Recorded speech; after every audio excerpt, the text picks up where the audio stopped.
Peligro de fuga. Artículo 269, inciso 5. La pertenencia del imputado a una organización criminal o su reintegración a la misma. Y ojo, no es que haya pertenecido cuando cometió el delito, es que pertenece a la fecha que está siendo procesado y la mafia lo puede proteger para sustraerlo de la administración de justicia. Entonces, uno, en la imputación nunca se atribuyó que Ollanta y Nadine Heredia pertenezcan a Odebrecht. Dos, esa organización terminó hace años, al punto tal que hoy es el principal colaborador de la justicia de la región, sin necesidad de esconderse en el anonimato, porque son colaboradores con nombre y apellido. Entonces, ¿dónde está el factor? Integras una organización criminal y por tanto tienes que ir a la cárcel, así se te presume inocente. Y un último punto acá, el Partido Nacionalista no está procesado, por si acaso, que sería la única organización posible. El Partido Nacionalista del Perú no está procesado y hoy las personas jurídicas para ser sancionadas tienen que ser procesadas. Así que, primer argumento del peligro procesal común a ambos, organización criminal, no aplica. Primer motivo de una detención arbitraria. Segundo motivo, son muy breves. El poder que Nadine Heredia le otorga a sus sobrinas para viajar.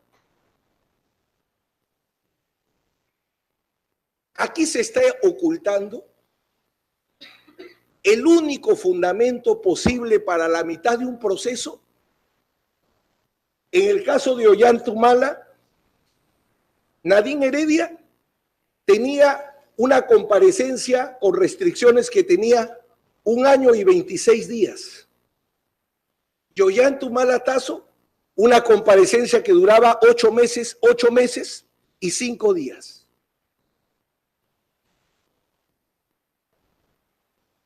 ¿Cuál es el único criterio que justifica a la mitad de un proceso cambiar de antibiótico a cirugía? El fracaso del tratamiento con antibiótico. ¿Cómo se traduce en términos jurídicos? La afectación del proceso, incumplimiento de reglas de conducta y afectación del desarrollo del proceso. En primera instancia se sostuvo y en segunda instancia se quitó que Nadine Heredia simulaba las firmas. La pregunta es, ¿se hizo la pericia o no se hizo la pericia? En segunda instancia ya no se mantuvo ese criterio. En primera instancia se dijo, Ollanta no fue una diligencia. En segunda instancia se dijo, se quita, ¿por qué? Porque finalmente se hizo después la diligencia o no. Entonces, lo central para cambiar de comparecencia a prisión preventiva es violación de reglas de conducta y afectación en el proceso. Y esto ha sido subrayado expresamente, ustedes no lo van a encontrar. Y no lo van a encontrar porque hay una interpretación inconstitucional que se ha dado a las leyes procesales penales. El artículo 279, que ha sido el aplicado en este caso, el artículo 279 dice, inciso 1, se puede cambiar de comparecencia a prisión preventiva cuando se dan los 3 presupuestos del 268. Un proceso comenzó sin prueba suficiente, sin pena probable, sin peligro procesal. A la mitad del proceso surge la prueba suficiente, surge la pena probable y surge el peligro procesal. ¿De qué comparecencia estamos hablando? De la comparecencia simple. Porque si hubiera prueba suficiente, hubiera pena probable, pero no hubiera peligro procesal de máxima intensidad, se podría controlar el peligro procesal con una medida cautelar menos gravosa, se da comparecencia con restricciones. Entonces, para aplicar el 279 constitucionalmente, hay que conjugarlo con el 287, inciso 3, que señala que la comparecencia con restricciones solo se cambia si el antibiótico no funciona. si las medidas de restricción se incumplen y se afecta el desarrollo del proceso. Antes de la privación de la libertad, 378 diligencias. Después de la privación de la libertad, 20 diligencias. Entre ellas, una pericia contable encargada a un economista y el testimonio de Barata que recién se va a tomar, si es que se da. Peligro procesal, una última línea. Ollantumala y la supuesta compra de testigos. El hecho impacta. Pero la pregunta es, ¿se probó? Se trata de audios que se dieron en una investigación en la cual Ollantumala no era investigado. Ollantumala no fue sujeto de la autorización de escuchas. Ollantumala no tenía la oportunidad del reexamen que establece el Código de Procedimientos Penales, medida cautelar preproceso. No te aviso, pero una vez que ya tengo la información, venga a una audiencia, acá está su auto, acá le quitamos a usted el secreto a las comunicaciones, esto le hemos encontrado, defiéndase. La ley solo se lo reconoce al afectado. Ollantumala, ¿cómo se defendía de ese audio? 1. 2. De ese proceso había que trasladarlo al proceso penal, porque la prueba tiene que ser trasladada.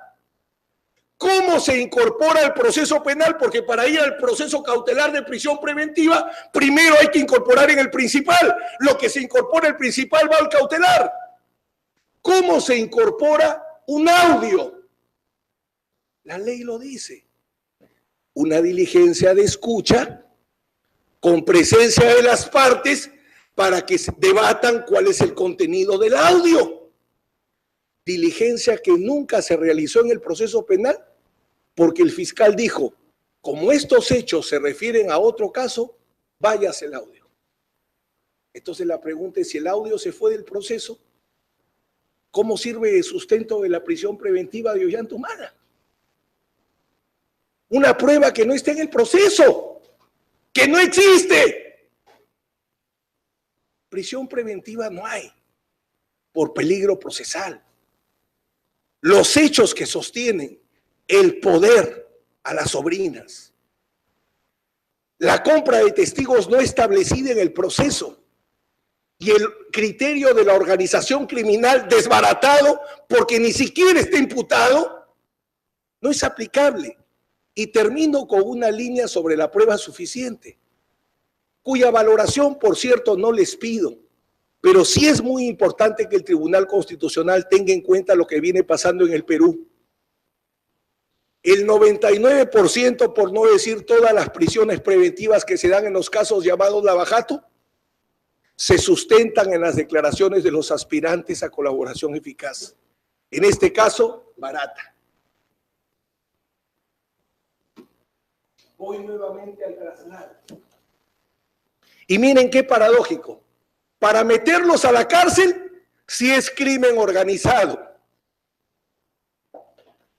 Pero para cumplir los requisitos de la prueba trasladada, no recurren a la ley de crimen organizado. Porque el Código Procesal Penal, a diferencia del proceso civil, mejor en esta parte, no tiene reglas sobre prueba trasladada. Pero la ley de crimen organizado sí tiene reglas sobre prueba trasladada. Y dice textualmente cuáles son los supuestos. Y los supuestos son dos.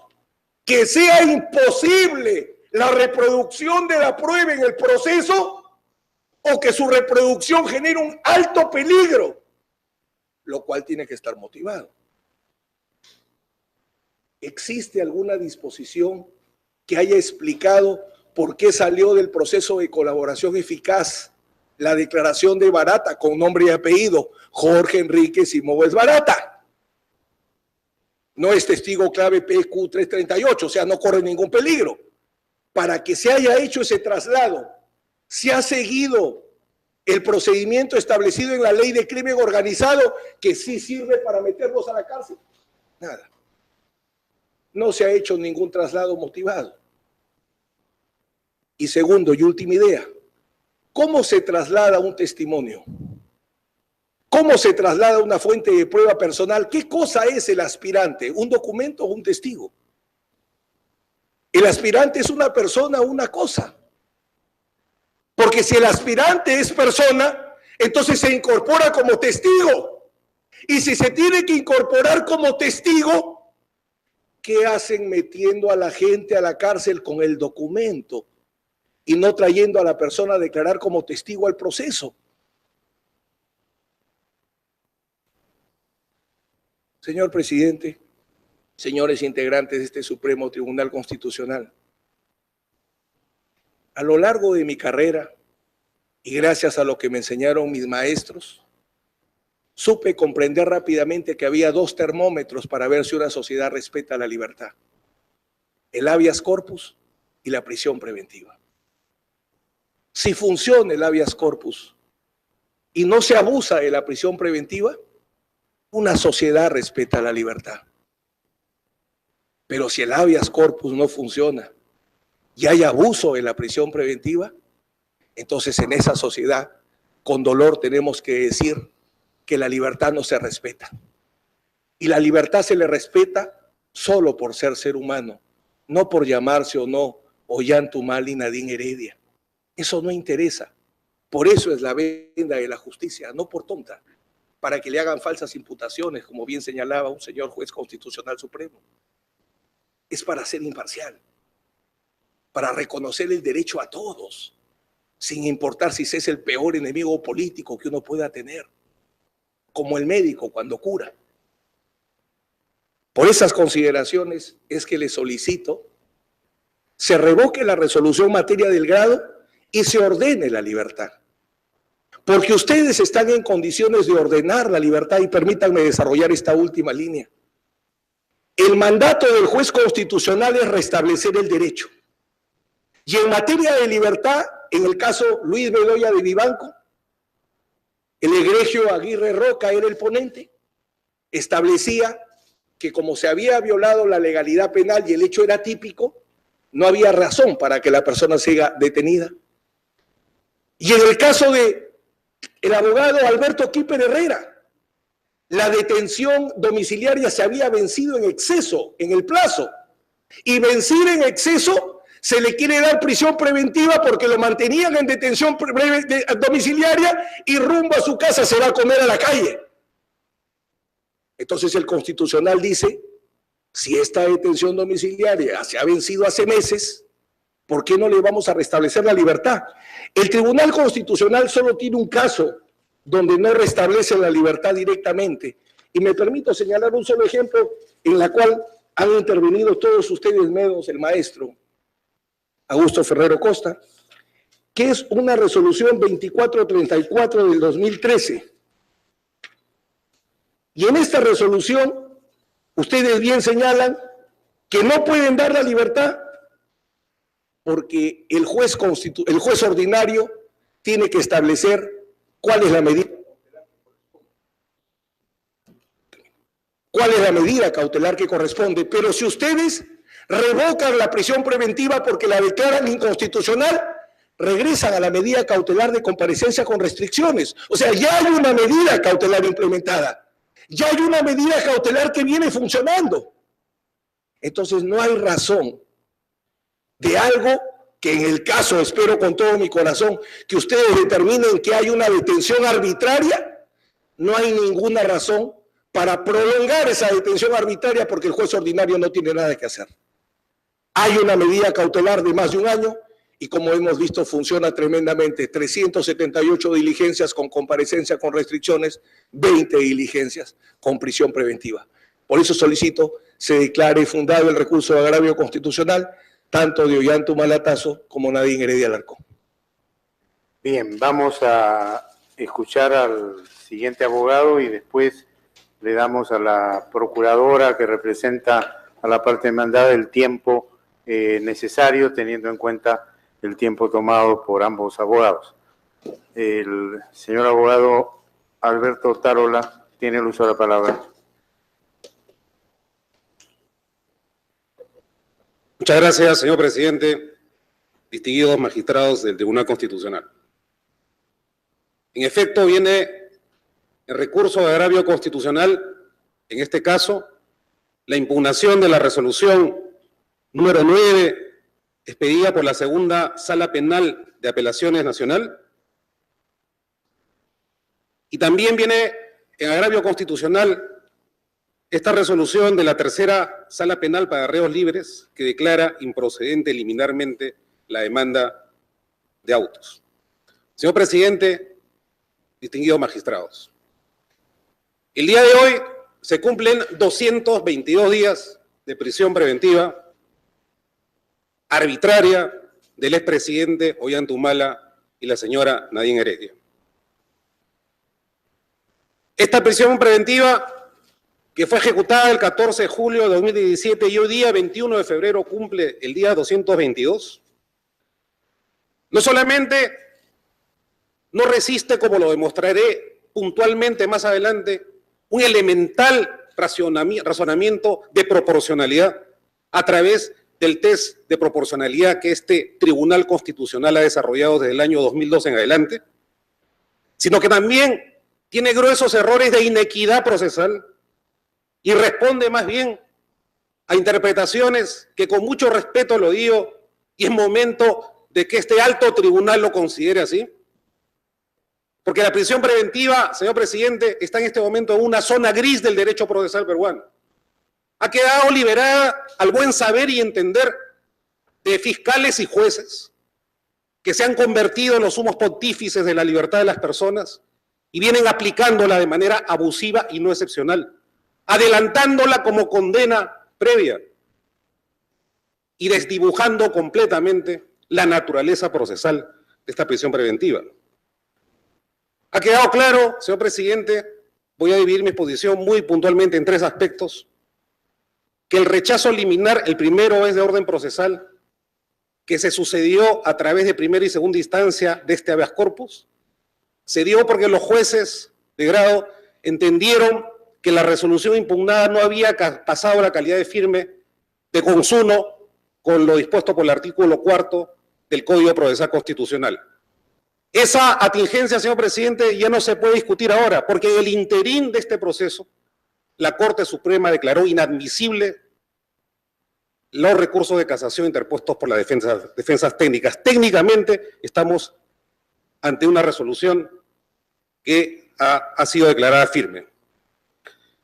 Consecuencia, señor presidente, lo que toca en este estadio es realizar, y eso es lo que venimos a pedir en este proceso constitucional, un control de constitucionalidad sobre estos elementos de convicción y los actos, ¿no es cierto?, actuados sobre el proceso de prisión preventiva, que han caído, creo, en una insalvable nulidad por inconstitucionales.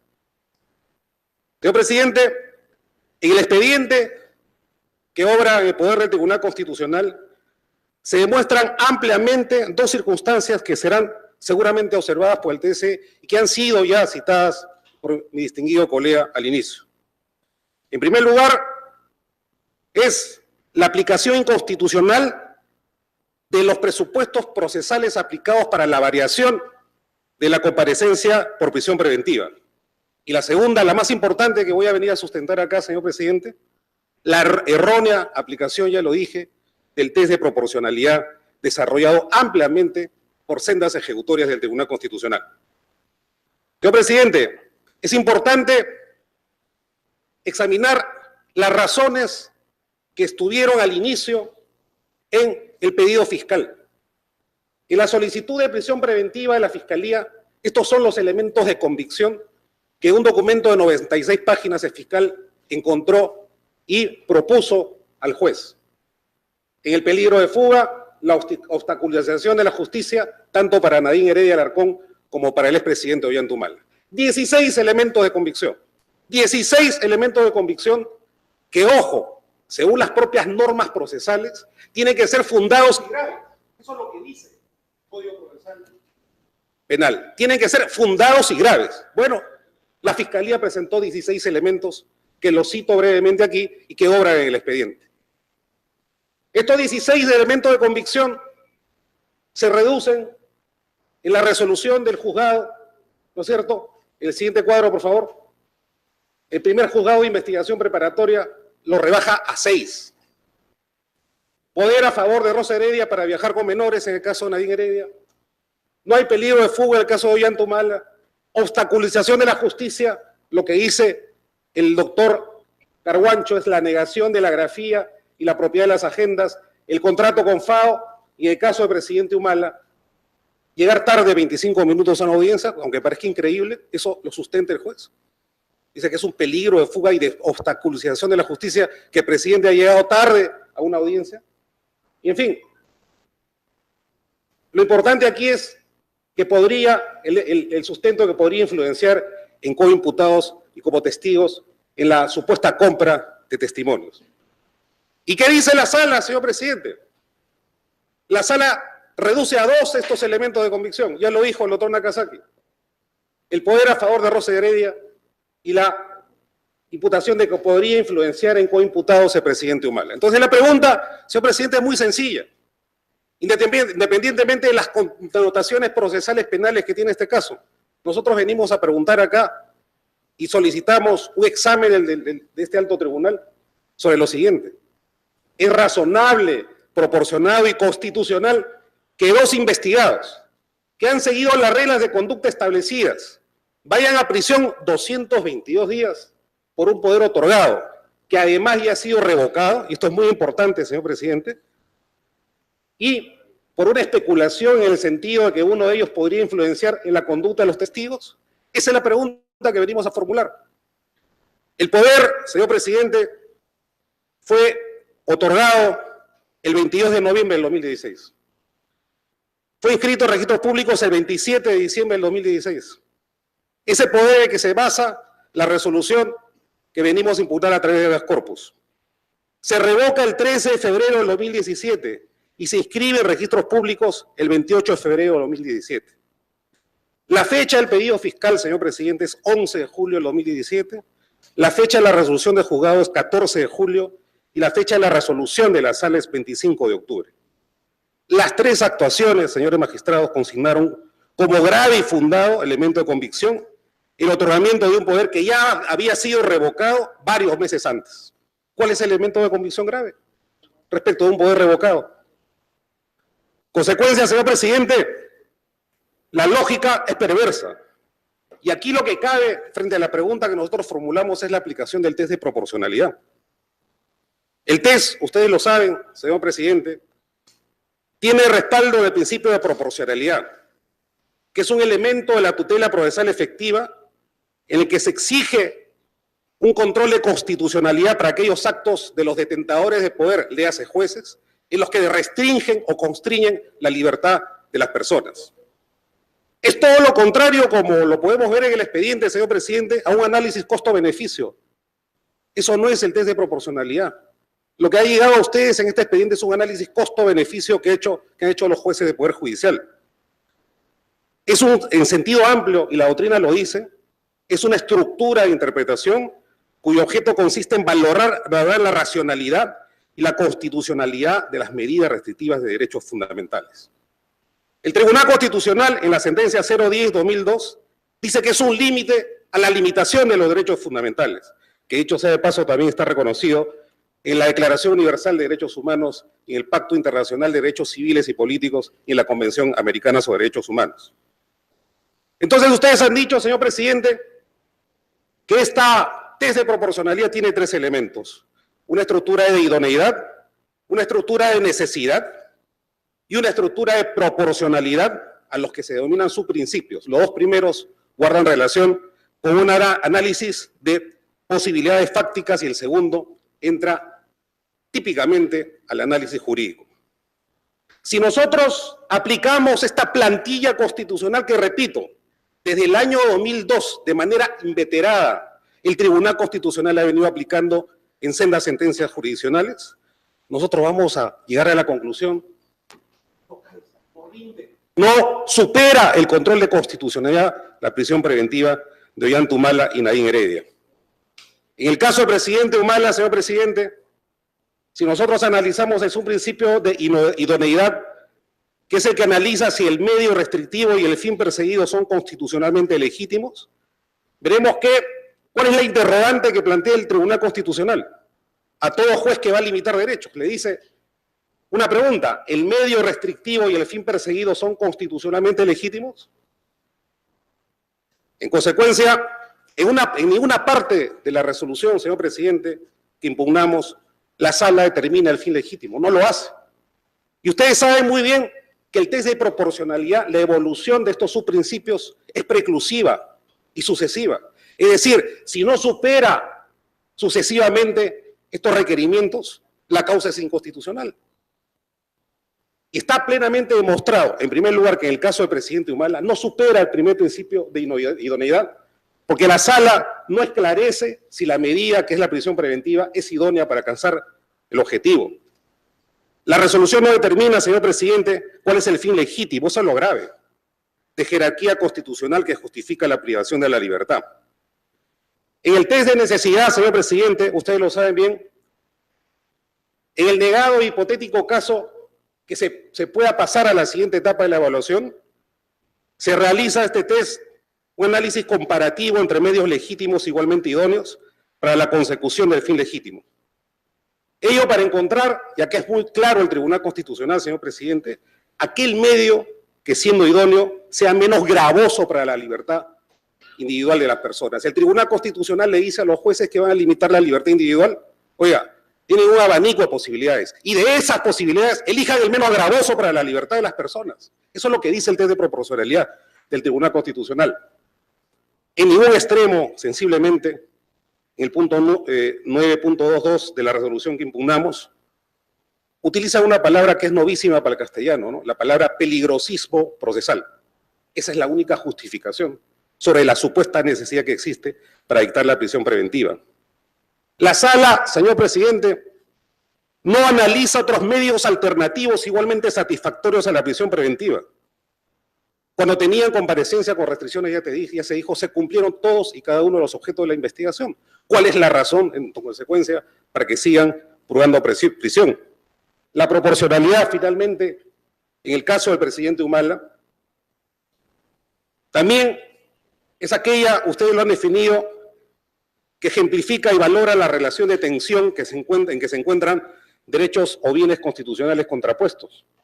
Y la lógica es muy sencilla. El Tribunal Constitucional, en el negado y supuesto caso que haya pasado en la segunda etapa, que no le ha pasado este caso, el caso del presidente Humala, dice, una regla de ponderación es si la intensidad del factor 1, es decir, de la afectación que se realiza, tiene un mayor peso que el factor 2, que es la protección del derecho, entonces la prisión preventiva es desproporcionada e inconstitucional, como es desproporcionada e inconstitucional la prisión preventiva en este caso. La sala utiliza adicionalmente, señor presidente, argumentos absolutamente deleznables. Utiliza, por ejemplo, lo que se entiende como motivación aparente. No cuenta con razones mínimas que sustenten la decisión y se ampara en frases sin un sustento fáctico jurídico. Eso no lo digo yo, lo dice ustedes, lo dice el Tribunal Constitucional en las sentencias 728-2008. Es obligatorio utilizar, además para garantizar el derecho constitucional a la motivación de las resoluciones, cuando se limita el derecho fundamental a la libertad, es necesario agravar el análisis constitucional y justificar ese abanico de posibilidades que establece la ley ordinaria. Pasemos al caso de la señora Nadine Heredia Alarcón. En el caso del su principio de idoneidad. Como se puede ver, la sala no solamente no identifica el fin legítimo, sino que se remite a las conclusiones correspondientes al apartado anterior. Estamos técnicamente, señor presidente, ante una motivación por remisión, nuevamente, que no está técnica ni jurídicamente explicada y afecta, como ya se dijo, el derecho a la motivación de las resoluciones judiciales. No pasa, esto es más grave aún porque no pasa el primer control constitucional. Voy acabando, señor presidente. En el caso es un principio de necesidad. La sala revisora vuelve a recurrir a la motivación por remisión sin justificar la pertinencia de emplear dicho recurso. Si bien el Tribunal Constitucional ha admitido para algunos casos esta figura, también lo hace bajo determinadas condiciones. Eso está en el expediente 3530 del 2008. La condición es la misma y muy clara, que la fundamentación que sirve como referencia debe ser lo suficientemente objetiva y coherente, que no lo es. En el tema del tercer subprincipio, señor presidente, la proporcionalidad en sentido estricto, la Sala no identifica los derechos y los bienes constitucionales contrapuestos. Consecuencia, si hacemos el mismo ejercicio de relación entre el factor 1 de gravedad y el factor 2 de protección de los derechos constitucionales, no existe la ley de ponderación, que es lo que exige el Tribunal Constitucional, y en consecuencia la medida constitucional deviene en inconstitucional. Señor presidente, distinguidos magistrados, el expresidente Humala y la señora Heredia, como ya lo dije, llevan 222 días de reclusión arbitraria, indebida e inhumana. En esta fundamentación se ha acreditado plenamente por qué esta decisión es arbitraria e inconstitucional. Queda la reflexión final, entonces, sobre lo inhumano. Es así, señor presidente, porque el control de la excepcionalidad de la prisión preventiva ha sucumbido, lamentablemente, a otros factores que lindan con el odio y la venganza, que no deben existir en detrimento de los justiciables. La prisión de Ollanta Humala y Nadine Heredia, señor presidente, no solo se ha constituido en una condena adelantada, que lo es, 222 días, sino que también ha caído con su infame peso sobre 3 menores de edad inocentes, sus hijos, que se encuentran en total desamparo maternal y paterno, y que hasta este momento no entienden, sobre todo Samín, que es el último, por qué la oscuridad de una celda los separa del regazo de su madre y de su padre. La justicia, señor constitucional, señor presidente, ha sido llamada hoy día para corregir este despropósito. Como lo escribe el maestro Peter Haberle, la jurisdicción constitucional, más allá de la resolución de casos con relevancia jurídica, tiene que colaborar en la construcción de la cultura política basada en la fuerte raigambre ético-civil y moral que son las sentencias finalmente, se ven expresadas finalmente en las sentencias del Tribunal Constitucional. Apelamos al espíritu ético e inconstitucional de los señores magistrados para resolver una causa que requiere su pronta intervención. Por estas consideraciones, señor presidente, solicitamos que se declare fundado el recurso de agravio constitucional y que en consecuencia se declare fundado el habeas corpus, disponiendo la inmediata libertad en las condiciones en las que se produjo la intervención ilegal de los jueces de grado y se declare, lo repito, fundado en todas sus instancias este habeas corpus. Muchas gracias. Gracias. A continuación tiene el uso de la palabra la representante de la Procuraduría Pública del Poder Judicial. Adelante, doctora. Tiene usted el tiempo suficiente, tomando en consideración el tiempo empleado por ambos abogados. Muchas gracias, señor presidente de este tribunal, señores magistrados que integran, señores colegas de defensa, público, todos presentes. En representación de la Procuraduría del Poder Judicial, intervengo en esta audiencia con la finalidad de solicitar a este Tribunal Constitucional que declare improcedente la demanda constitucional. Señores magistrados, debo precisar antes de analizar por qué la demanda es improcedente, voy a puntualizar 2 supuestos. 1, este habeas corpus no está previsto en el artículo 30, 31 ni 32 del Código Procesal Constitucional, sino es un habeas corpus contra una resolución judicial. Es decir, una excepcionalidad creado por el Código Procesal Constitucional. Otro supuesto, la privación de la libertad personal de los favorecidos no es una prisión preventiva previsto en el artículo 268 del Código Procesal Penal, sino en el artículo 279 del Código Procesal Penal, que prevé la variación de la comparecencia con restricciones por prisión preventiva. Bajo estos parámetros voy a sustentar por qué esta demanda es improcedente, incluso liminarmente. Señores magistrados, como bien se sabe, en fecha 13 de agosto del 2017, la Sala Penal de Apelaciones Nacional ha confirmado la revocatoria de comparecencia con restricciones por prisión preventiva interpuesta contra los señores Ollanta Humala Tazo y doña Nadine Heredia Alarcón. Estamos hablando del 3 de agosto del 2017. Entonces, si bien es cierto, contra autos, en este caso del Código Procesal Penal, hasta este punto tendría, o tiene, mejor dicho, la calidad de firmeza. Sin embargo, ¿qué sucede en este caso concreto? Como que el Código Procesal Penal establece la casación excepcional, esto no es una regla para un auto, sino para una sentencia. Sin embargo, esta casación excepcional ha sido usado por los hoy favorecidos. Como consecuencia de ello, ellos eligen en la jurisdicción ordinaria, judicializan su pretensión y los agravios que ellos dicen que les agravia, interponen recurso, interponen casación excepcional contra esa resolución de la sala que confirma la revocatoria de comparecencia por prisión preventiva ante la Corte Suprema. Elevan los actuados ante la Corte Suprema. Ese es por un lado. Por otro lado, ¿qué sucede? 5 días después, en forma paralela, interponen 3 demandas de habeas corpus en la Corte Superior de Justicia de Piura, en la Corte Superior de Justicia de Arequipa, en la Corte Superior de Justicia de Lima. Entonces, como veo, señores magistrados, había un cuestionamiento paralelo en 2 jurisdicciones contra una resolución judicial. Ahora, ¿qué sucede? El artículo 4 del Código Procesal Constitucional establece como requisito de procedibilidad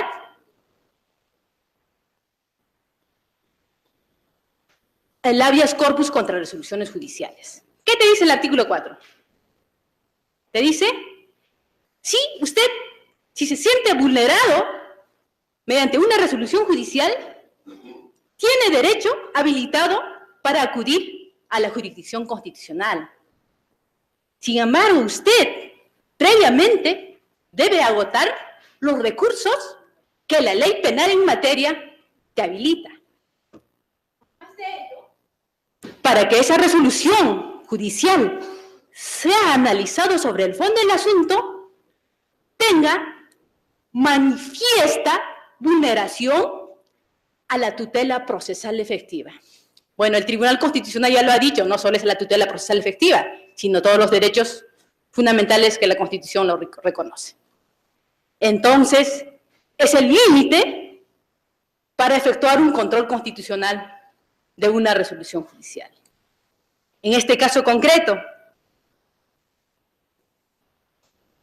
en forma prematura, por un lado se ha acudido a la jurisdicción constitucional y además, por otro lado, cuestiona en la vía ordinaria, remitiendo el caso a la Corte Suprema. Al respecto, este Tribunal Constitucional tiene una jurisprudencia uniforme, reiterado, desde la vigencia del Código Procesal Constitucional, esto es, 01 de diciembre del 2004. Tal es así, se interpreta el artículo 4 del Código Procesal Constitucional en el caso expediente 4107-2004, caso Leonel Riche Villar de la Cruz. Ahí, este Tribunal Constitucional te define qué es una firmeza y te dice, como reitero, resolución firme conforme a la interpretación constitucional, no conforme a la interpretación ordinaria. Te lo dice, firme es aquella resolución donde se ha agotado todos los recursos que la ley penal o que la ley en materia lo establece. Asimismo, este mismo tribunal también define cuándo una resolución no es firme. En este caso te dice, no es firme cuando la resolución judicial no se haya cuestionado con todos los recursos que la ley en materia lo autoriza, o en su defecto, cuando está pendiente de pronunciamiento una causa. Ahí quiero detenerme un poco. Te dice pendiente de pronunciamiento. Y esto no lo he inventado yo, también lo dice el Tribunal Constitucional. Voy a sacar una sola sentencia y podemos encontrar así reiteradas sentencias. Voy a citar la sentencia 3676-2012, Huánuco, Walter Raúl, Talena Zárate, fundamento 12. Entonces, como vemos, si bien es cierto, cuando la Sala Penal de Apelaciones ha confirmado la variación de la comparecencia restringida por prisión preventiva, si bien es cierto, hasta ese momento era firme la resolución, sin embargo, en este caso, ellos mismos han habilitado una vía excepcional. Y como consecuencia de ello, esta resolución no cumple o no cumplía con el requisito de procedibilidad. Ahora, señores magistrados, como ya lo han alegado, sustentaron, mencionaron mis colegas de defensa, es cierto, en los 3 distritos judiciales donde se ha interpuesto la demanda de habeas corpus, se ha declarado improcedente por falta de requisito de firmeza. Y para la Procuraduría del Poder Judicial, esa decisión tomada por los jueces constitucionales es correcto, por cuanto ha seguido la jurisprudencia desarrollada por este mismo Tribunal Constitucional en base al artículo 4 del Código Procesal Constitucional. Ahora, si bien es cierto, dicen que la resolución judicial ya es firme. ¿Pero en qué momento es firme, señores magistrados? Cuando estas demandas constitucionales ya estaban acá. Y es más, si podemos nosotros ver, por escrito de 31 de enero del 2018, Luis Alberto Otárola Peñaranda alcanza la casación que deniega la Corte Suprema. Entonces, no negamos que a la fecha la resolución judicial objeto de control constitucional no sea firme. Pero ¿cuándo? Cuando las causas ya estaban acá para resolver, es decir, en este Tribunal Constitucional. Señores magistrados, lo que quiero al final llegar es esto.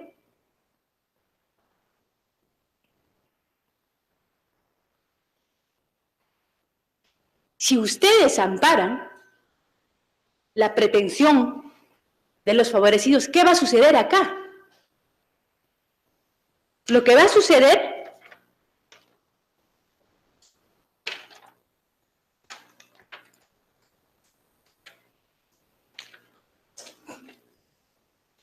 es que sería crear otra definición respecto a la firmeza. No podría ser otra. Por cuanto para un caso específico estarían creando otra definición adicional del artículo 4 del Código Procesal Constitucional. Señores magistrados, otra interrogante. Como había un cuestionamiento paralelo de esta resolución judicial, que hoy es objeto de control constitucional, ¿qué hubiera sucedido si uno de los jueces constitucionales hubiera declarado fundada? Hoy día hubiéramos estado debatiendo sobre la firmeza, sobre los argumentos que han traído mis colegas de defensa, o quizás hubiéramos estado debatiendo la sustracción de materia, un proceso de habeas corpus innovativo. Bueno, el argumento sería distinto. Ahora otro supuesto. que hubiera pasado si la Corte Suprema hubiera casado esa casación excepcional. Entonces, como ven, señores magistrados, un cuestionamiento paralelo de la misma resolución en ambas jurisdicciones no es permisible constitucionalmente, por cuanto, primero, obligaría a este tribunal cambiar su reiterada jurisprudencia respecto al artículo 4, y segundo, incluso crearía una incertidumbre jurídica por cuanto ya no sabíamos cuándo una resolución es firme. Y permitiríamos a los litigantes que por un lado vayan a cuestionar esa resolución en la vía ordinaria y por otro lado vayan a cuestionar en la vía constitucional. Bueno, esas serían las consecuencias. En todo caso, señores magistrados, esa decisión está en vuestras manos, cambiar una interpretación para un caso concreto. Asimismo, señores magistrados, si bien la firmeza, como toda regla, no es absoluto, tiene sus excepciones. Como muy bien, una de las demandas, en uno de los recursos se ha señalado ya. Y esto también lo desarrolla este Tribunal Constitucional en el caso Leonel Richie Villar de la Cruz.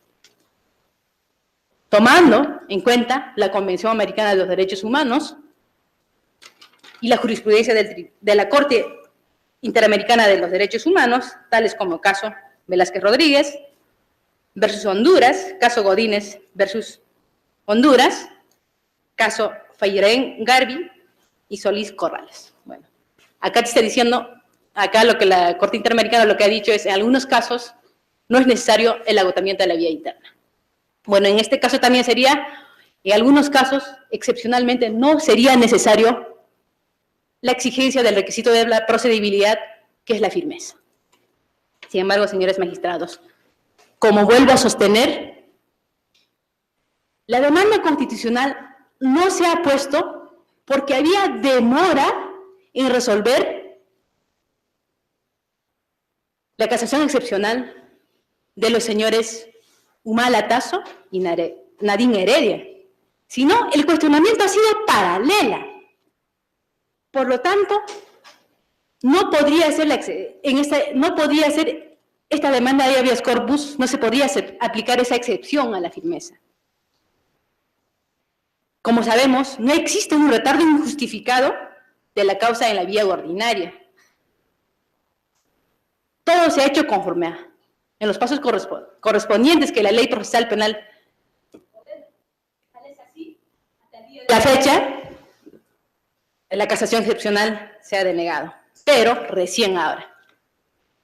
Por esto, señores magistrados, sostengo que tampoco esta demanda constitucional o las demandas constitucionales están dentro de la excepción previsto para derrotar la firmeza, previsto en el artículo 4 del Código Procesal Constitucional. Ahora, señores magistrados, bajo estos argumentos también sostengo prácticamente, si bien es cierto, este Tribunal Constitucional tiene esa facultad de resolver sobre el fondo del asunto en virtud del principio de pro homine, los principios establecidos de acuerdo a la conformidad del artículo 2 y 3 del Código Procesal Constitucional. Sin embargo, señores magistrados, como vuelvo a sostener, sería traer consecuencias nefastas por cuanto vamos a variar el requisito de procedibilidad de las resoluciones judiciales. Siéndole así, con la seguridad de que este Tribunal Constitucional va a mantener con su jurisprudencia, consideramos que esa demanda es improcedente. Ahora, señores magistrados, voy a absolver los agravios expresados por mis colegas de defensa.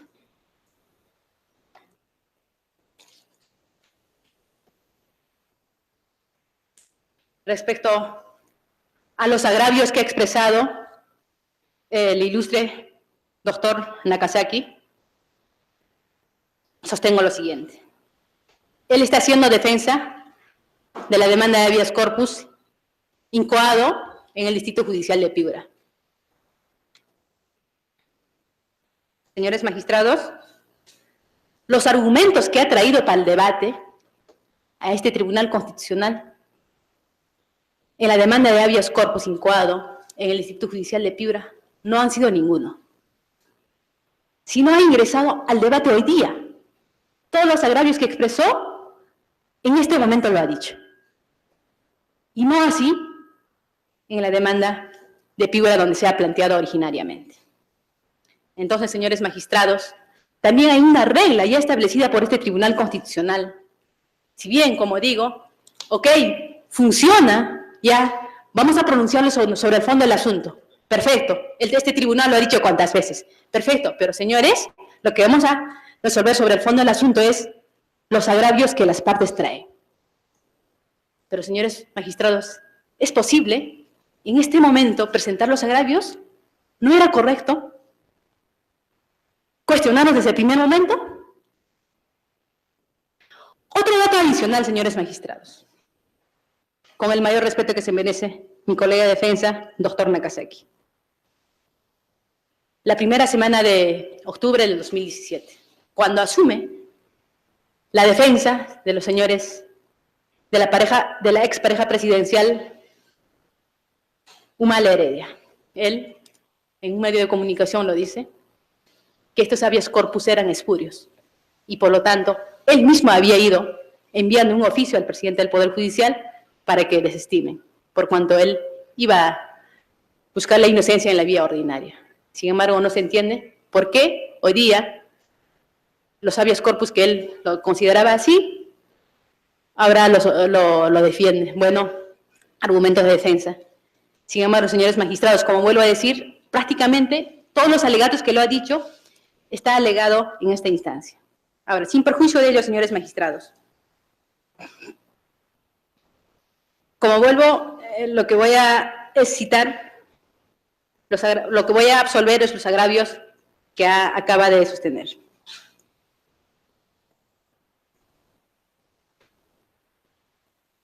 El artículo 279 del Código Procesal Penal, como he dicho en la introducción de mi intervención, no es lo mismo que el artículo 268 del Código Procesal Penal. Por cuanto, acá, en el artículo 279, para variar la comparecencia por restricciones por una prisión preventiva, lo que más te exige el Código Procesal Penal es los fundados y graves elementos de convicción. Como muy bien ellos mismos lo han entendido, este parámetro, señores magistrados, es de precisar que los hoy favorecidos, anterior a su restricción de su libertad locomotora, estaban con comparecencia restringida, bajo ciertas reglas de conducta, por cuanto existía peligro procesal. Sin embargo, no existían fuertes elementos de convicción. ¿Y por qué se declara fundada la demanda la variación de comparecencia con restricciones por prisión preventiva? Precisamente porque aparecieron nuevos elementos de convicción fuertes a alto grado de probabilidad de comisión del delito. ¿Cómo, señores magistrados? Es de precisar que los magistrados demandados no han analizado los ya valorados anteriormente, las cuales han sido para imponer las reglas, la comparecencia restringida, sino han sido nuevos las que no han sido valorados, las mismas que han sido perfectamente delimitadas.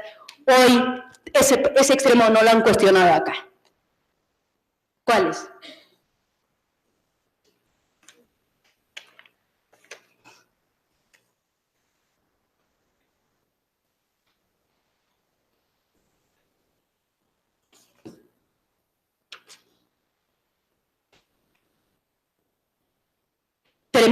Primer elemento fuerte,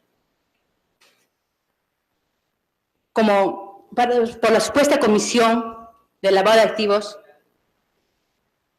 es la declaración de testigo clave 01-2016, que esto alcanza a la señora Nadine Heredia Alarcón. ¿Por qué? Si antes no era fuerte este elemento de convicción, o sea, esto tiene relación con el dinero recibido de Venezuela, dinero recibido en forma ilícita de Venezuela. ¿Por qué antes este elemento de convicción no era tan fuerte?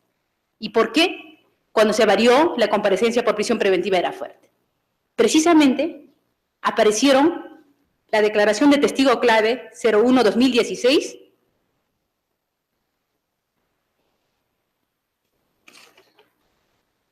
y la declaración testimonial de Ítalo Carmelo Ponce Montero. ¿Qué dicen acá? Primero, se habrían recibido dineros de Venezuela para financiar campaña elecciones presidenciales del año 2006. Es el argumento fuerte, porque ellos declaran, primero, sobre la supuesta recepción del dinero de la Embajada de Venezuela en 2 maletas, supuesta. Ahí ustedes analizando lo van a encontrar. Es el elemento de convicción fuerte para variar la comparecencia restringida por prisión preventiva, que alcanza en este caso concreto a la señora Nadine Heredia. No voy a hablar de todos los elementos de convicción, porque en realidad no es objeto de esta demanda constitucional, sino simplemente lo que quiero hacer notar es la legitimidad y la constitucionalidad de la privación de libertad personal de los ahora favorecidos. Otro elemento de convicción que alcanza a ambos es la declaración de Jorge Enrique Simões Barata, de Marcelo Odebrecht, y el acuerdo de Estados Unidos con la empresa Odebrecht. ¿De qué hablamos acá? Si bien antes de la privación de la libertad locomotora había indicios leves, con estos nuevos elementos, estos indicios se han convertido en fuertes elementos de convicción de la supuesta comisión del ilícito penal, por cuanto habrían recibido dinero de origen ilícito de los actos de corrupción de la empresa Odebrecht, de la caja 2 propiamente, que provenían de la división de operaciones estructuradas de caja 2, la contabilidad paralela que tenía Odebrecht. ¿Y cuál es el acá? Tanto Jorge Enrique Simões Barata señala que ha entregado el dinero a don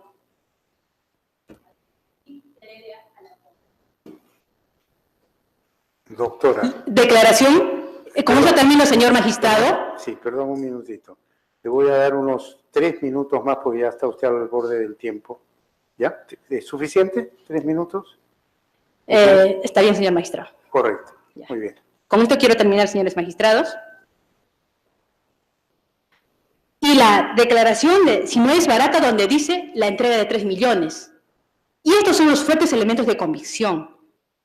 Y por eso que se varía la comparecencia con restricciones por prisión preventiva. Entonces, señores magistrados, como vuelvo a sostener, ya que se me agota mi tiempo, el 279 lo que exige la alta carga de prueba son los fundados graves elementos de convicción. En este caso concreto existe. Sin perjuicio de ello, los magistrados demandados también han justificado el peligro procesal que se ha hablado, por cuanto, por ejemplo, con la señora Nadine Heredia, el poder otorgado a su prima, por cuanto lo que se ha analizado el contexto, no la forma, por cuanto precisamente los magistrados demandados estaban restringiendo la libertad, sin embargo, por otro lado, estaban tratando de eludir a la administración de justicia, tales como dando poderes para que sus hijos puedan viajar al interior y exterior del país. El otro, señores magistrados, respecto a del beneficiario Ollanta Humalatazo, debo sostener, acá dicen que la prueba trasladada no se ha incorporado correctamente al proceso. Quiero sostener ese punto, señores magistrados. Esto no ha sido cuestionado así en la vía ordinaria. Ellos, si es que consideran que realmente se ha obtenido de forma irregular, tienen, por ejemplo, para ir con la tutela de derechos, y como consecuencia de ello pedir una cesación de prisión preventiva. Pueden hacerlo, sin embargo, hasta el día de la fecha no lo han hecho. Señores magistrados, por eso debo sostener que los magistrados demandados, la resolución que han emitido ha sido dentro de los cauces de la legalidad y de la constitucionalidad. Ahora, se dice, por último, acá termino, señores magistrados. Ok, si acá además mi colega de defensa, doctor Peñaranda, alega vulneración al principio de legalidad. En esta vía constitucional, ¿es posible vulneración de este principio, hacer controlar? Sí. Bueno, ustedes también lo han dicho eso en el caso de Margarita Toledo, Luis de Bedoya Vivanco, sí es posible, pero ¿cuándo? Con esa ley que se cuestiona, se ha hecho una interpretación extravagante, irracional, que no sea acorde a sus fines de esa ley. En este caso no ha habido eso. Es cosa distinta que cuestionen la interpretación. Por esas consideraciones, señores magistrados, la Procuraduría del Poder Judicial considera, habiendo analizado minuciosamente las resoluciones por las cuales se ha privado la variación de la prisión preventiva, es constitucional. Si bien es cierto, es constitucional. Por estas consideraciones, señores magistrados, reitero a este Tribunal Constitucional que se desestime el recurso de agravio constitucional y por los fundamentos que ya lo he dicho en mi intervención, que declare improcedente la demanda constitucional. Es todo. Gracias. Antes de dar derecho a la réplica y a la dúplica, teniendo en cuenta que las exposiciones han sido bastante extensas por ambas partes, el tribunal les pide brevedad. 3 minutos por abogado, si es que quieren, en forma muy resumida, agregar algo más para después pasar a las preguntas de los señores magistrados. Señor abogado. Muchas gracias, muy breve. ¿Cuándo una resolución es firme? Cuando se cumple el requisito de doble instancia. El recurso a casación es un procedimiento excepcional. Y si aún cuando fuese un procedimiento excepcional ya fue declarado inadmisible, entonces es firme por los motivos. El Tribunal Constitucional, en la sentencia 031-16 de 2009, que dice cuáles son las 3 condiciones para que se aboque al fondo de un asunto en un habeas corpus que ha sido rechazado liminarmente. 1, que existan recaudos suficientes. Esta es una causa de puro derecho, señor presidente. No ha habido mayor actuación probatoria en este habeas corpus. La segunda condición es que se garantice el derecho de defensa del demandado. La presencia de la señora procuradora así lo acredita. Y la tercera condición que pone el Tribunal Constitucional es que la causa sea relevante. Evidentemente, estamos ante un constitucional. Y acabo, señor presidente, si me lo permite, con el comentario sobre los habeas corpus. Nosotros, haciendo uso de la probidad, transparencia y buena fe procesal, pedimos la acumulación de ambos expedientes, porque solamente han venido 2 habeas corpus, uno en Puno, en Piura, interpuesto por un correcto abogado que entendió que este proceso había vulnerado los derechos fundamentales del señor Humala y de la señora Nadine Heredia, y otro aquí en Lima, que yo lo interpuse a favor de los beneficiados. Y traduce la buena fe procesal de la defensa el haber pedido inclusive la acumulación, como ahora está viendo, de ambos expedientes. Muchas gracias, señor presidente. Gracias. Señor abogado, doctor Nakazaki. El objeto de este alegato es el mismo objeto desde la demanda constitucional al recurso de agravio constitucional. Desde la demanda ustedes podrán ver que se cuestiona haber establecido peligro procesal al margen del criterio de la violación de reglas de conducta y de la afectación del proceso. O sea, el planteamiento que el artículo 279 es para la comparecencia simple y el 287 para la comparecencia con restricciones, si bien me parece correcto y muy adecuado, no es de mi autoría, aparece desde la demanda, establecido así. Y en segundo lugar, respecto a la resolución judicial firme una sola línea.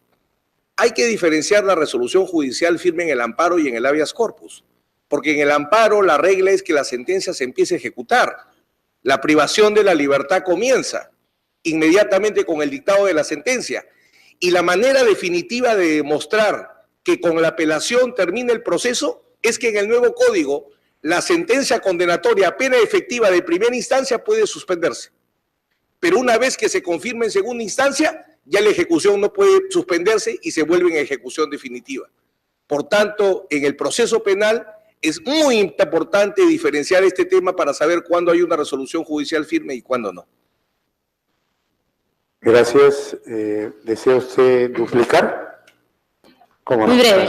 Señores magistrados, habiendo escuchado las réplicas de mis colegas de defensa que intervinieron, tal como dicen que la firmeza se entiende con la doble conformidad. O incluso no debería haber firmeza por cuanto cuando se ejecuta ya se puede cuestionar en la vía constitucional.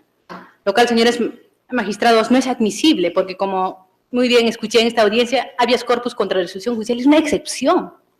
Porque, señores magistrados, hagamos una interpretación constitucional efectuada por ese Tribunal Constitucional. Y este Tribunal Constitucional ha dicho, en reiterada y uniforme sentencia, que cuando una resolución judicial está pendiente de resolverse en la vía ordinaria, no puede efectuarse control constitucional. Es todo, señores magistrados. Muchas gracias. Pasamos a las preguntas. Magistrada Ledesma.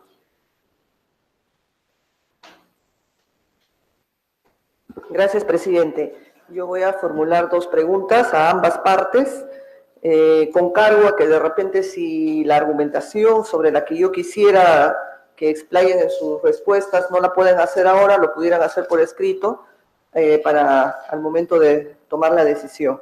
Miren, yo tengo la primera duda que me viene, es la siguiente, ¿no? Efectivamente, estamos leyendo la resolución de la Sala Penal Nacional, que es la sala que emite el auto que analiza la revocatoria de la comparecencia restringida por prisión preventiva. Y acá la sala marca lo que todos conocemos al leer este caso, es que lo que está en discusión es hechos punibles de lavado de activos que se habrían realizado a través de un partido político, Partido Nacionalista, el cual tiene una estructura organizada, partidaria, a través de los cuales sus fundadores, Ollantumala y Nadine Heredia, habrían logrado no solo captar dinero de procedencia ilícita, dice así, para financiar campañas electorales del partido, año 2006 y 2011, hasta lograr la presidencia de la República, y que para tal efecto dieron una apariencia de legalidad a dichos activos mediante aportes falsos, lo que se habría desarrollado en una permanencia temporal desde su fundación hasta la actualidad, haciendo posible su funcionalidad, situación que se pudo dar tanto que el partido político, por su propia naturaleza, posee una organización y estructura propia, cuyos integrantes tienen diversas tareas y funciones, incluso de facto, dentro del seno de dicha organización. Eso dice la Fiscalía al sustentar este cargo. Pero luego, en toda esta historia, ingresa una segunda evidencia, y que la sala lo toma y que el juez en primer grado también lo analiza, y la segunda evidencia es que ahora ese tema de lavado de activos se asocia al tema de la organización transnacional.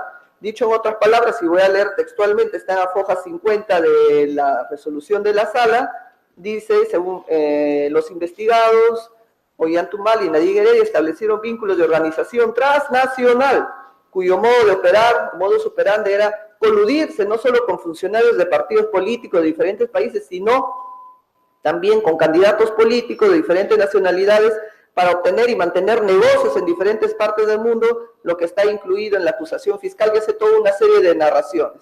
¿A qué voy? O sea, acá hay una segunda variable que ingresa en el análisis del peligro procesal, que es el haber participado, formar parte de una organización, pero no de cualquier organización, de una organización de carácter transnacional.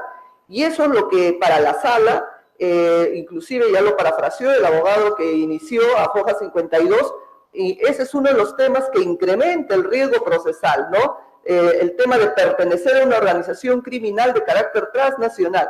Y sobre eso me gustaría que abonden mayores argumentos, ¿no? Porque de lo que yo he escuchado, de repente ha sido muy rápida la fundamentación, es cómo así la sala se equivocaría al decir que no hay una vinculación con una organización transnacional, ¿no? Digo, se equivocaría para justificar que no debe estar detenidos. Me gustaría mayor argumentación, no solo para usted, sino para la parte demandada. Y la segunda pregunta lo voy a hacer de una vez para que se vaya tomando cuenta. Acá también hay un tema muy importante. El análisis de las prisiones preventivas ha sido también materia de pronunciamiento de la Corte Suprema, y no solo en cualquier pronunciamiento, que también se ha hecho referencia en las resoluciones de control. En la casación 626-2013, la Corte Suprema ha fijado doctrina jurisprudencial en la que dice algo para mí también importante, que ustedes analicen, tanto una y la otra parte, sobre qué implicancia tiene pertenecer a una organización criminal para los efectos de las restricciones de las libertades. Y la Suprema dice algo también importante sobre el cual la defensa debería rebatir lo que dice la Suprema como doctrina jurisprudencial. La Suprema dice, y no es cualquier resolución, es doctrina jurisprudencial. Les voy a leer para no agregar otras ideas que no puedan estar. Dice, en la 57ª vinculación, dice, como señala la circular de la resolución administrativa número 325, la pertenencia o integración de un imputado a una organización delictiva o banda es un criterio clave en la experiencia criminológica para atender a la existencia de un serio peligro procesal, tanto en el ámbito de la fuga como en la obstaculización probatoria. Las estructuras organizadas tienden a generar estrategias y métodos para favorecer la fuga de sus pares y para contribuir en la obstaculización probatoria, como por ejemplo dice amenaza, compra, muerte de testigos, etc. De ahí que en ciertos casos solo basta la gravedad de la pena y este criterio para imponer la medida. Y termina diciendo, para fundamentar este extremo no basta indicar que existe una organización, sino sus componentes, ¿no? Así como la vinculación del procesado a esa organización. Entonces, lo que me preocupa es cómo, si la Suprema está dando una línea directriz para que los jueces, los operadores del Poder Judicial apliquen ello, dándole un tratamiento muy especializado en organización criminal, ¿cómo nos apartamos de ese criterio que la Suprema ya ha fijado a través de una doctrina jurisprudencial? Me gustaría argumentos que permitan decirnos cómo la Suprema se equivocó y nosotros tendríamos que darle otra lectura, otra argumentación para superar esto que dice la Suprema. Gracias, magistrada. Interviene en primer lugar para contestar las preguntas formuladas el abogado, el doctor Nakazaki. Gracias, señor presidente. Señora juez constitucional, el requerimiento de prisión preventiva tiene que basarse en la imputación que aparece en la formalización de investigación preparatoria. Y en el inicio del proceso, que ahora se llama, ya no es autoapertorio de instrucción, sino es formalización de investigación preparatoria, se habla que la organización criminal sería el Partido Nacionalista, porque arranca así, actividades de origen ilícito de Venezuela, no dice cuáles, entregadas a través de 2 particulares. No establece qué vinculación con qué funcionario público de Venezuela, qué partida presupuestal, absolutamente nada. Solamente dice origen ilícito proveniente de Venezuela. Y en el caso de Brasil dice sobornos cometidos en Brasil. ¿Cuáles? Ninguno, porque marcamos que en este caso no es de sobornos. Este caso es de aportes a una campaña política y en su momento se discutirá si eso es delito o no en el Perú, que no es materia de este caso.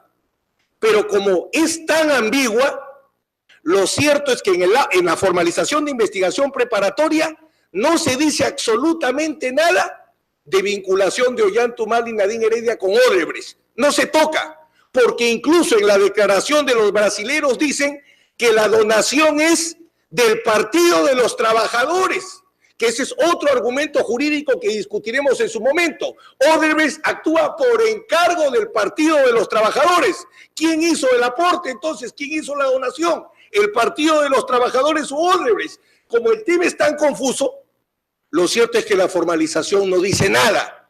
Tendríamos que deducir que la organización criminal cuando comenzó el caso era el Partido Nacionalista, pero problemita.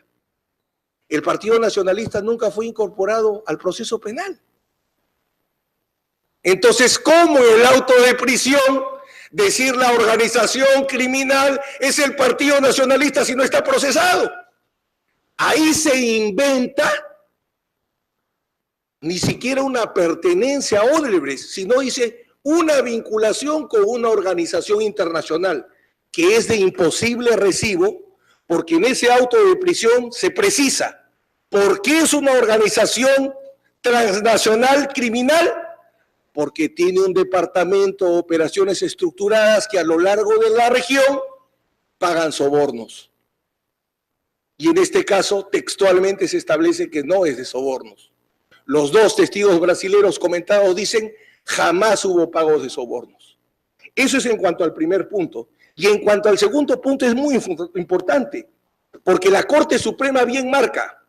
Una cosa es el agravante de organización criminal para castigar, y otra cosa es la organización criminal como criterio para establecer peligro de fuga. Les pido que hagan esa diferencia, por favor.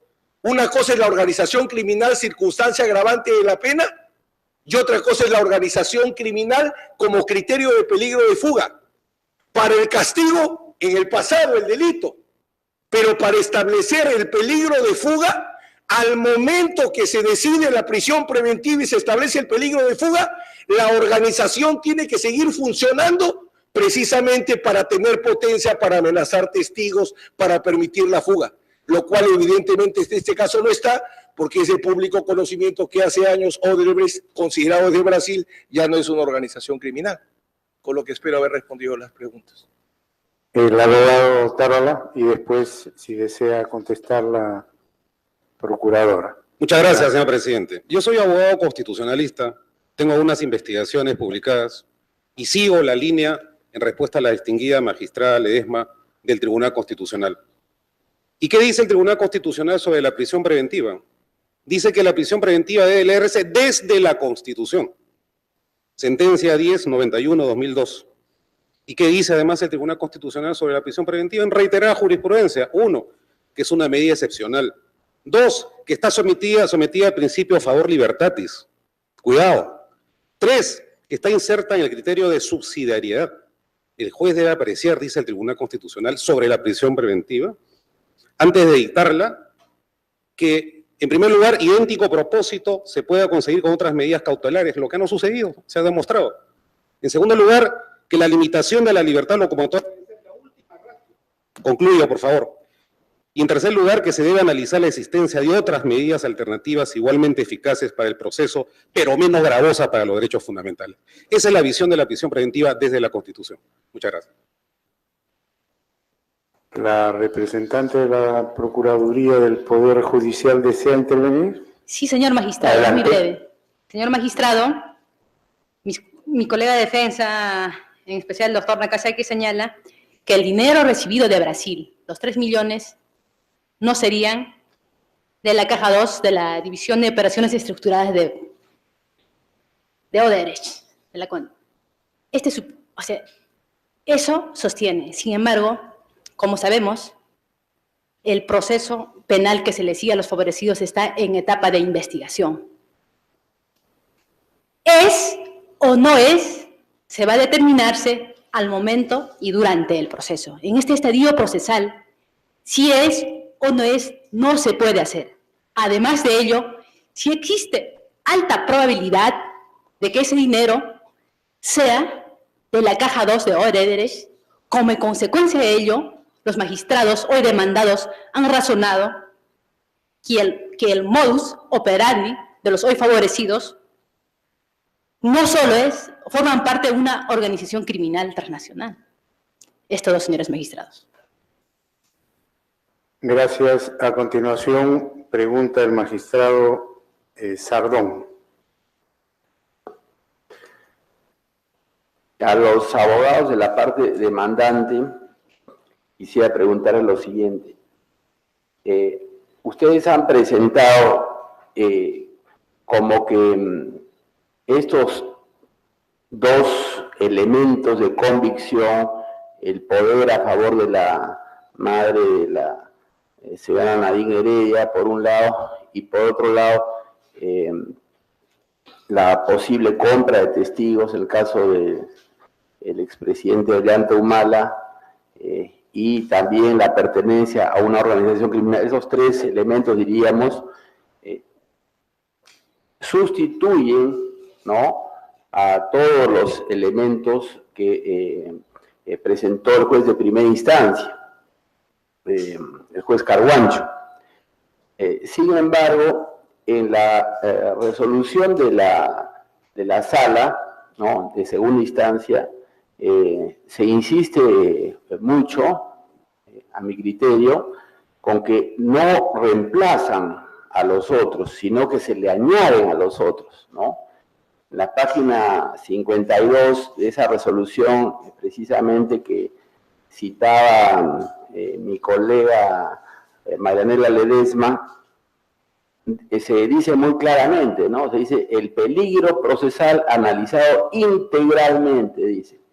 Y dice que hay lo que se refiere esto al poder a favor de la señora madre de Nadine Heredia, se dice, se le agrega eso, es un elemento adicional, no es en lugar de, sino además de, ¿no?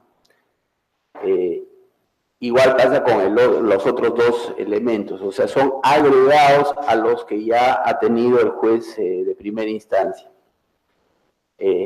Ahora bien, en caso de los elementos de convicción sobre el peligro procesal del juez de primera instancia, evidentemente me parece lo principal en el caso de la señora Nadine Heredia sería pues las agendas. No solo las agendas, sino sobre todo que durante mucho tiempo ella lo niega, ¿no? Niega la autoría de las agendas, ¿no? Entonces, ese es el principal elemento. Y en el caso del expresidente Humala, bueno, los audios vinculados a Madre Mía, ¿no? Y sobre todo la gravedad de lo que fue Madre Mía, ¿no? La gravedad de lo que fue Madre Mía y también las gestiones que se habrían hecho con la justicia para burlar eso. Entonces, eso es lo principal, ¿no? Que no es eliminado, sino que es añadir, a eso se le añaden estos otros elementos de juicio de la segunda instancia. ¿Qué podría, estoy equivocado? ¿Cómo así? Adelante, doctor. Magistrado, respetuosamente, si se lee el texto expreso de la resolución de segunda instancia, la sala lo que hace es analizar uno por uno los llamados elementos de convicción y los va descartando y aterriza en estos dos elementos que al final sirven como base para la sala para acreditar este peligro de fuga u obstaculización de la justicia. En el caso del presidente Humala, señor magistrado, se dice que podría influenciar en los coimputados, testigos y peritos a fin de que informen falsamente. Ese es el elemento por el que está purgando prisión en este momento y la sala lo recalca. Pero la lógica es perversa. ¿Cuál es la lógica de la sala en este caso? Como hace 8 años, unas interceptaciones telefónicas, señor presidente, dicho sea de paso, que han sido absolutamente ilegales, interceptaciones telefónicas, relacionadas a un caso de probable compra de testigos. Como hace 2 años otras personas pretendieron comprar testigos, usted en adelante, para este caso, podría volver a comprar los testigos de la misma manera. 2 precisiones y con esto concluyo. El presidente Humala nunca fue procesado por el caso de compra de testigos. Y quienes sí lo fueron absueltos. Entonces, ¿dónde está lo grave y fundado más allá de la referencia de actas de interceptación telefónica ilegales? Ese argumento se cae también por su propio peso. Muchas gracias. Bien, algo quería agregar la... Permítame responderle. Oh, perdón. También desea intervenir para contestar la pregunta muy del brevemente. doctor Nakazaki. Adelante. El señor juez constitucional supremo Sardón marca bien. No es que desaparezcan, sino es un reforzamiento. Entonces, lo que nosotros buscamos establecer es si ese reforzamiento se mantiene y, por tanto, resulta constitucional o no la medida. Concretamente, en el caso del juez, respecto al peligro procesal de Ollanta Humala, el juez establece la inconcurrencia a la declaración y la sala lo descarta. El juez establece anticipo de legítima de un inmueble, la sala lo descarta. Y se queda con los audios relacionados al caso Madre Mía, donde le pido considerar que ese hecho tendría que estar probado en el proceso cautelar. Entonces, primer elemento, cuando se realizó la escucha, en ese procedimiento de escucha Ollanta Humala no era parte y por tanto no podía defenderse. Y en segundo lugar, termino con esto. El artículo 187 del Código Procesal Penal, principio de legalidad, porque nuestra prohibición de prueba prohibida es dura en violación de derechos fundamentales, pero también abarca la prueba irregular, la que viola los procedimientos de incorporación. El artículo 187 dice: cuando el documento consiste en una cinta magnetofónica, el juez o el fiscal en la investigación preparatoria dispondrá, de ser el caso, su transcripción en un acta con intervención de las partes. Esto nunca se produjo. Por tanto, el audio no está incorporado al proceso. No estando incorporado al proceso, ¿cómo se establece probado en el grado de una sospecha grave este hecho? No podría.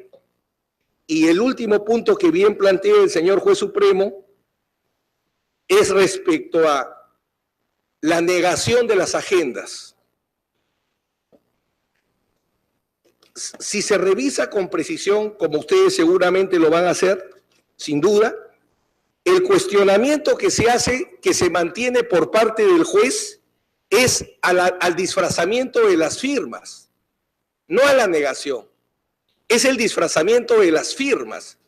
Eso el juez lo señala y la sala lo mantiene. Entonces, frente a eso, lo que plantea la defensa es lo siguiente: si hay un disfrazamiento, no voy a discutir ahorita si eso es voluntario o involuntario, que no vendría al caso discutir, estaríamos en la posibilidad, pero en concreto, ese disfrazamiento de firma afectó o no afectó, porque tendríamos que hablar de peligro probatorio, afectó o no afectó la realización de la pericia. Si ese disfrazamiento hubiera impedido la realización de la pericia, convengo que habría peligro procesal. Pero si ese disfrazamiento no afectó y la pericia se realizó, y con esta última idea, si el documento es reconocido, regla probatoria, si es un documento privado y se establece reconocido por el autor, contenido, ¿cuál sería el cuestionamiento? Por eso insistimos en que ese aspecto no afecta a lo que justifica la variación de comparecencia con prisión preventiva. Bien. ¿Alguna otra pregunta adicional del magistrado? Bueno, procuradora, ¿desea usted intervenir en este punto? Sí, señor magistrado. ¿Cómo no? Señor magistrado, relacionado respecto a los audios de madre mía, se debe tener en claro que esto no se ha tomado en cuenta como elemento de convicción respecto al delito atribuido, sino como peligro procesal en su modalidad de obstaculización de la averiguación de la verdad, por cuanto lo que se ha valorado es el comportamiento del investigado. Eso hay que dejarlo en claro. Sin perjuicio de ello, señores magistrados, los audios de madre mía, los favorecidos tenían conocimiento desde marzo del 2017. La variación de comparecencia por prisión preventiva, ¿cuándo se realiza? En julio del 2017. Entonces, no era sorpresivo analizar este comportamiento.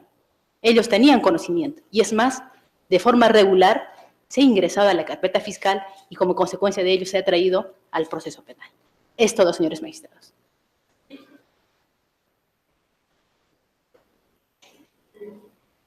Adelante, magistrado Sardón. Gracias, señor presidente. Una repregunta quisiera hacer a los abogados de la parte demandante, pero que también podría ser objeto de comentario de la procuradora.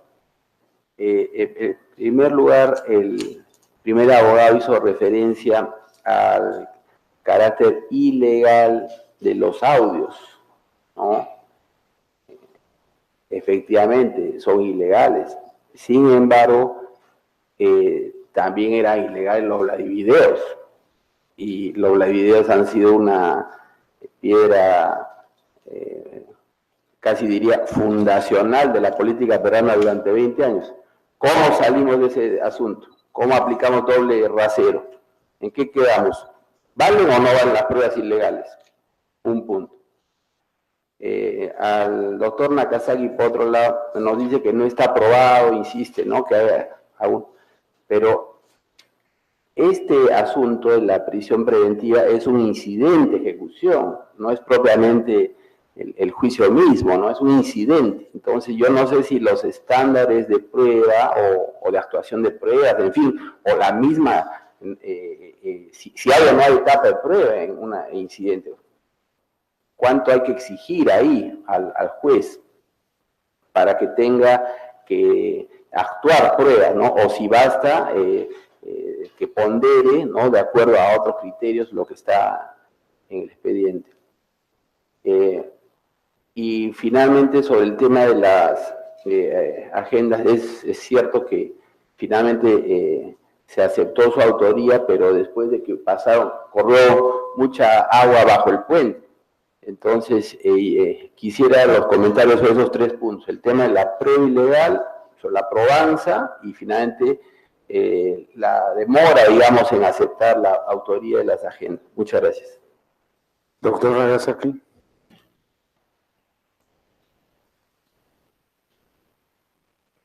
Permítame contestar inicialmente el tema de los Vladivideos, porque evidentemente, históricamente me toca. Así que debo desarrollarlo al tener la grave responsabilidad y la historia juzgará de ser abogado de 2 presidentes. Los Vladivideos no constituían prueba ilícita, porque el contenido de los Vladivideos era la testificación de delitos. Por tanto, ni intimidad, ni inviolabilidad del secreto de las comunicaciones o la correspondencia podría alcanzarla. Por eso es que nunca lo discutí. Y otras cosas con mucha fuerza, por cierto, discutí. En cambio, las agendas son un documento privado que tiene un origen lícito y que se evidencia que hay una posesión ilícita porque los dueños no la entregaron. Es más, si habláramos que se extraviaron, ¿qué nos diría el Código Civil respecto a las cosas extraviadas de naturaleza personalísima? ¿Qué puede hacerse con las tarjetas de presentación de César Nakazaki si las encuentran extraviadas? ¿Alguien las puede usar? Entonces creo que, y en su momento se discutirá, por cierto, que no es el mismo estándar. Pero en Vladivideos yo sostengo y sigo sosteniendo que ahí no habría el tema de la prueba ilícita porque no habría ninguno de los 2 derechos que la respaldarían. Si me permite, por favor. Cuando en las agendas se dice, por ejemplo, que el juez se puede elegir, ¿eso es un comentario privado que no atañe que no tiene ningún contenido de interés público? Es verdad, hay aspectos que son incriminantes en las agendas, por eso es que no es el caso ahorita discutir si son prueba ilícita o no, porque para el tema de la prisión preventiva, si ustedes revisan, no es un elemento de convicción de este fortalecimiento de la prueba a las agendas. Si revisamos el auto de prisión preventiva, si revisamos el auto de prisión preventiva, el auto de prisión preventiva se basa fundamentalmente en los testimonios de los brasileros, Barata, Odebrecht, y en el caso de Venezuela, en el testimonio de Martín Belaúnde, del colaborador eficaz ahora hecho público. No se entra en el tema de las agendas. Yo convengo con usted que el tema de las agendas es un tema de discusión que se establecerá en su momento, y me permito adelantar, yo creo que el tema de las agendas va a quedar por la solución que se diga, no va a ser utilizada como prueba, va a quedar establecido como tema de prueba y otra prueba será la que tendrá que probar los hechos que ahí aparecen registrados. Pero regresando a esta materia, usted plantea un tema central.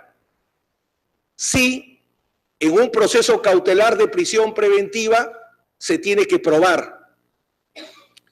Acaba de salir la primera sentencia casatoria plenaria de la Sala Penal de la Corte Suprema, que a veces se demora en producir, prefiere acuerdos plenarios, pero ahora ha entrado a un tema muy formal, una sentencia casatoria plenaria, y establece estándares de prueba. Y señala textualmente lo siguiente, que es muy importante. Dice que el estándar probatorio para la prisión preventiva es el estándar probatorio de sospecha grave, y que es un estándar probatorio superior al que se necesita para llevar a juicio, acusar y llevar a juicio, que es sospecha suficiente. Lo que plantea la Corte Suprema es que para que haya una prisión preventiva tiene que haber un estándar superior al que se presenta para acusar e ir a juicio. Y la lógica es sencilla, no todo acusado va a juicio detenido.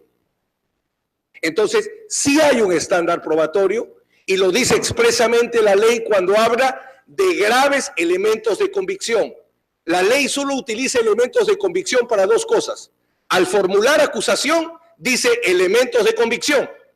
Y al dictarse un auto de prisión preventiva, vuelve a hablar de elementos de convicción. Hablamos de prueba, hablamos de estándar probatorio, si hay estación probatoria y se exige que sea del máximo rigor en un proceso, no es incidente, en un proceso cautelar de prisión preventiva.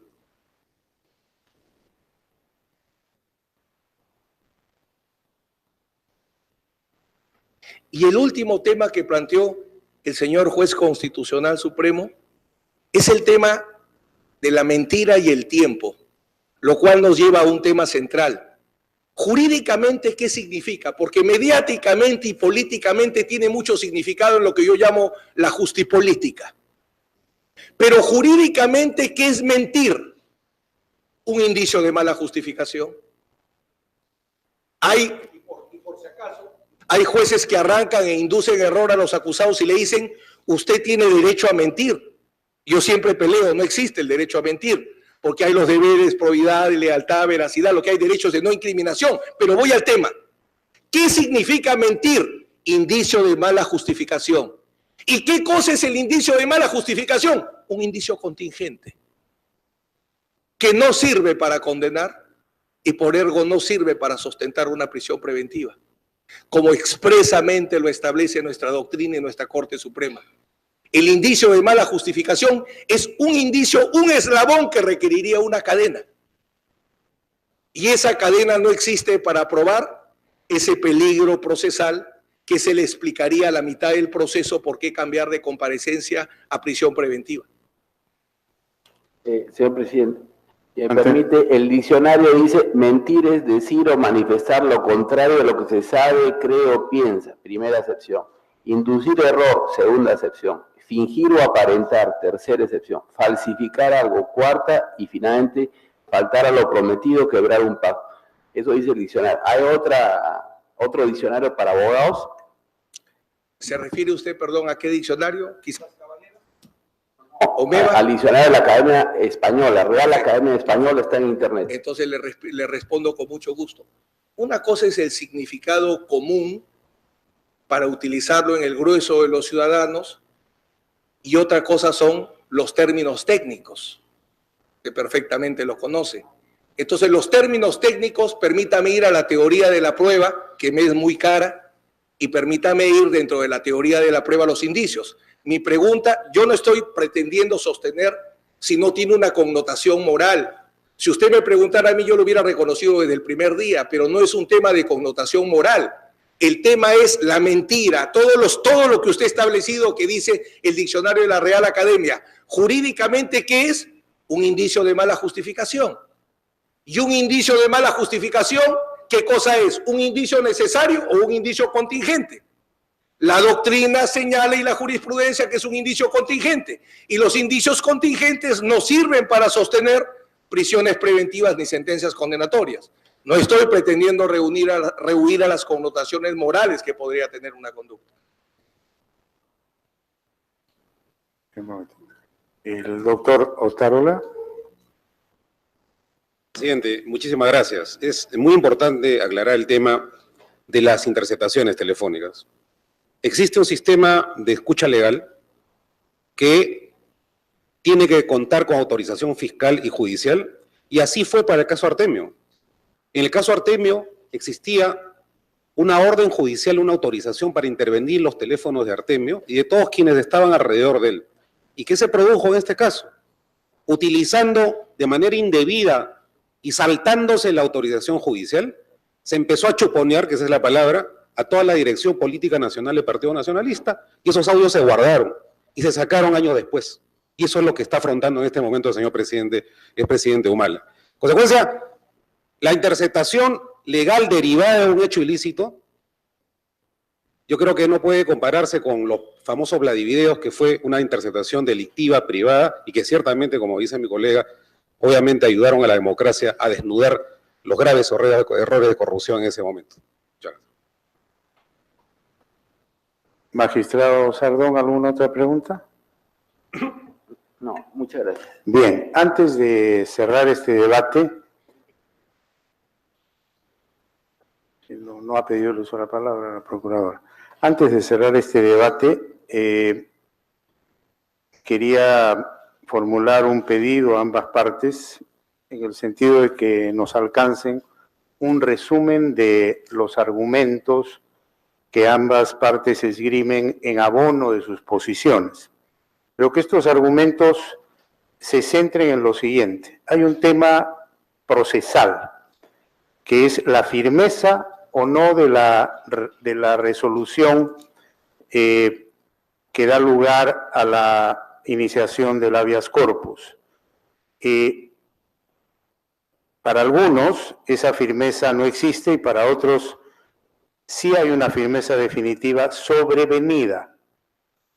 Y por lo tanto les pedimos a ambas partes que desarrollen su posición respecto a esta figura que admite la doctrina y la jurisprudencia en el habeas corpus específicamente, que es la figura de la firmeza definitiva sobrevenida, teniendo en cuenta la naturaleza del habeas corpus y teniendo en cuenta el derecho que es materia de protección en el habeas corpus, que es la libertad individual y concretamente en su expresión más álgida, la libertad física.